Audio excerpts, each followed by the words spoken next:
चोर को मार रहा है। Paresh heard a noise, Paresh को क्या कर रहा है, एक उसे आवाज़ सुनाई दे रही है। तो ये होता है जिसमें कि हमेशा एक ऑब्जेक्ट होगा, वर्ब के साथ हमेशा ऑब्जेक्ट होगा। A verb which requires an object to make complete sense, तो मतलब जो ट्रांजिटिव वर्ब होता है उसमें हमेशा एक ऑब्जेक्ट रहता है, तभी जाके वो उसका पूरा एक कंप्लीट सेंस बनता है, उसका कोई एक पूरा मीनिंग बनता है, तो उसे हम ट्रांजिटिव वर्ब कहते हैं।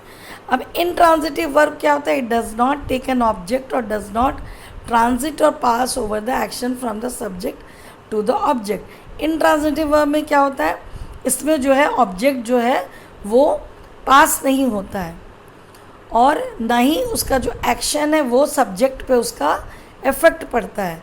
जैसे कि for example Aarav runs, Aarav दौड़ रहा है, तो इसमें ऑब्जेक्ट नहीं है, सब्जेक्ट और वर्ब है। जोसेफ लाफ्स, जोसेफ हंस रहा है।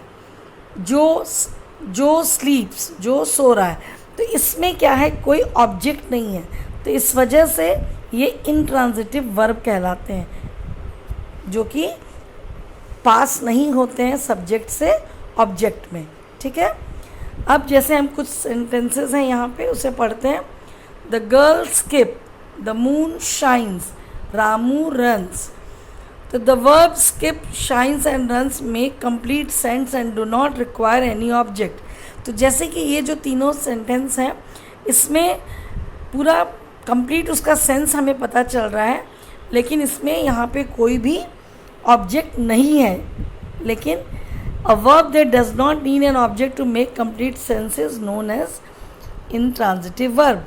तो जिसमें कोई जिस सेंटेंस में वर्ब को कोई ऑब्जेक्ट की ज़रूरत नहीं पड़ती है उसे सेंस उसका जानने के लिए, तो उसे हम इनट्रांजिटिव वर्ब कहते हैं।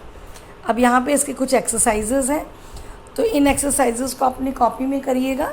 फर्स्ट एक्सरसाइज में क्या, कुछ सेंटेंसेस दिए हुए हैं, उसके सामने बॉक्स में हमें वो ट्रांजिटिव वर्ब है या इनट्रांजिटिव वर्ब है ये लिखना है। ठीक है। सेकंड इज, हमें कुछ यहाँ वर्ब दिए हुए हैं, उसे हमें जो सही है उसे हमें यहाँ लिखना है। ठीक है।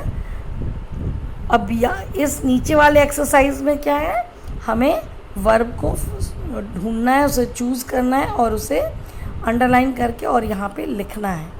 ठीक है। तो ये आप अपनी कॉपीज़ में करिएगा सारे एक्सरसाइजेस को।